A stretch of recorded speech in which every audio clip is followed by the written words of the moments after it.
Como vocês conseguem separar a vida pessoal da profissional, né? Porque é uma linha muito tênue, de forma que uma não interfira na outra e nem prejudique a outra, porque, inclusive, é uma dificuldade que eu ando tendo um pouquinho com a minha irmã, assim, de, em certos momentos, não, peraí, aqui é a minha irmã e aqui é a administradora das senhoritas e não a minha irmã. Então, assim, eu vejo que vocês, assim, têm, né, uma performance muito boa nesse sentido. Eu não sei dos bastidores, mas queria um conselho, uma dica, principalmente para quem trabalha também, né, com familiar, porque no meu caso, assim, eu poderia não trabalhar com ela, mas foi uma escolha de ambas as partes, e eu vejo que juntas a gente tem muito potencial. Então, de que forma, assim, performar sem que prejudique, né, as duas áreas? Eu ia começar com uma pergunta que você já respondeu, né? Se a sua irmã realmente era uma sócia competente, adequada, certa, e você falou que sim. Porque às vezes a gente se associa com o irmão, com o esposo, com uma esposa, às vezes, de repente só para começar, porque a gente tá com medo, tá um pouco inseguro, e aí a gente continua, porque é irmão, porque é esposo, porque é marido. E ontem mesmo eu estava conversando com o Tito, Felipe Tito, ele falou que estava conversando com uma pessoa falou uma coisa para ele, e essa coisa ele me falou, e foi importante para mim, e eu vou te falar. Que ele falou que gratidão tem prazo de validade, porque às vezes a gente é grato, e só por ser grato a gente fica carregando o negócio pro resto da vida. Então isso deve estar acontecendo com muitas pessoas que estão vendo e ouvindo, mas parece que não é o teu caso, certo? Não. Tá. Como é que faz para dividir vida pessoal de vida profissional? Não consigo dividir, é a mesma. Não dá, né? Não dá. Já explica logo. Já não dá. Então, se você achar, putz, Joel, aqui eu vou ligar o sócio da Lalas, aqui eu vou ligar o marido da Lalas. Não dá. Seria muito legal. Incrível, mas não dá. Nunca consegui. Se alguém conseguiu, vou sentar e vou ouvir. Então, quais são as coisas que a gente faz? Eu vou falar uma palavra aqui, mas eu não queria que ela soasse rasa, ou meio, putz, me dá uma bala de prata, você me falou essa palavra, tá, isso aí eu já sei. Mas é exatamente isso que eu quero falar, que é respeito. Mas eu estou falando de respeito mesmo, não é respeito groselinha. Respeito, cara. Tá falando, escuta. A posição dela, entende. Respeitar mesmo. Não, um negocinho, me dá uma coisa diferente. Respeitar. Respeito um pelo outro. Onde que mora o respeito? Forma que fala, o jeito que fala. Não só apenas o quê, porque às vezes o quê tá certo, mas a forma que fala tá errado, aí já confunde o quê, porque a forma tá errada. A segunda coisa é clareza dos papéis. Isso tem que estar claro. Você faz isso, e eu faço isso. E a terceira é responsabilidade. Eu não sei, o que a sua irmã faz? Ela é administradora. E o que um administrador faz? É uma pergunta capciosa, tá? Eu tô sendo sacana contigo. Gestão, né? É exatamente isso. O que um administrador faz? Administra. O que um vendedor faz? Vende. O que um líder faz? Lidera. É bem assim. O que uma pessoa que se relaciona com o cliente tem que fazer? Se relacionar com o cliente. O que um vendedor tem que fazer? Ele tem que vender. Então, se responsabilize. Porque acho que muitos dos problemas entre homem e mulher que são sócios, ou pessoas da mesma família que são sócios, é que quando ele perde a mão da responsabilidade, aí acontecem muitas coisas e muitos problemas. E aí traz para a família, traz para o passado, traz para coisas de criança. Então, eu procurei te contar uma história para te pontuar 3 coisas. Respeito, clareza de papéis e responsabilidade. Tá bom? Obrigada. Nada. Posso acrescentar Por favor. Minha visão? A nossa empresa começou, eu e a Malu, a primeira pessoa que a gente contratou foi a madrasta da Malu. A minha irmã, ela é a nossa sócia em um outro negócio de arrematação de imóveis. Então a gente teve experiências, felizmente, muito boas em trabalhar com parentes. Mas aparentes e aparentes. Nós chamamos aqueles que a gente entendia. Essas pessoas são profissionais o suficiente para ouvir um feedback, não levarem para o lado pessoal, o que é muito difícil.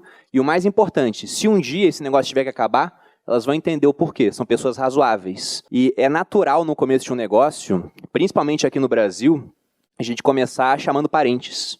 Isso não acontece apenas aqui.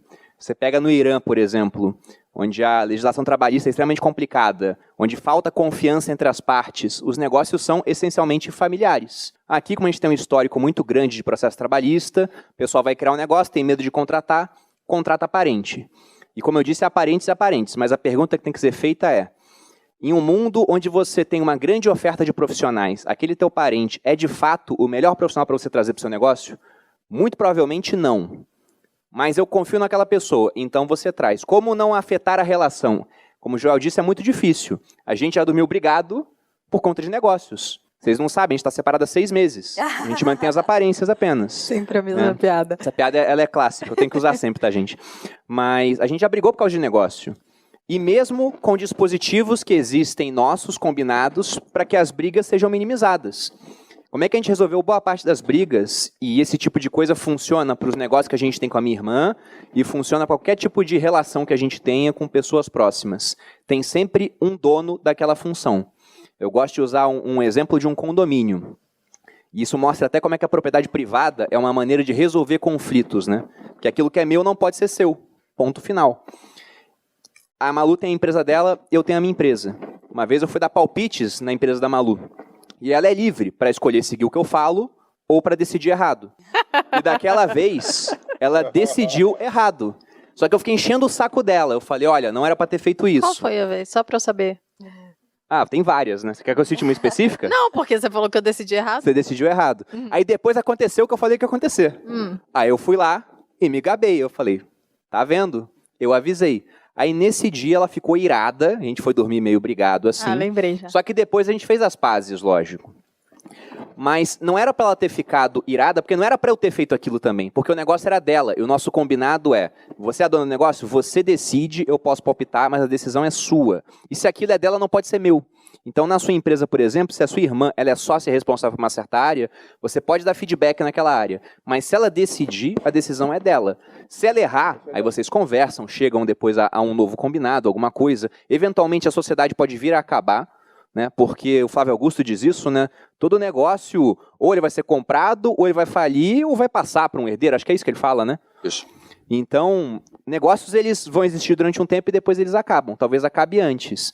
Mas o ponto é, para minimizar conflito, é o dono daquela função. Encare como propriedade privada. Você pega num condomínio, a chance de dar problema na sua casa com o vizinho reclamando é muito menor do que numa área comum. Porque a área comum é de todo mundo. E se é de todo mundo, não é de ninguém. Todo mundo quer decidir. Agora, se tem dono realmente, ó, ela é a pessoa da gestão, então é ela.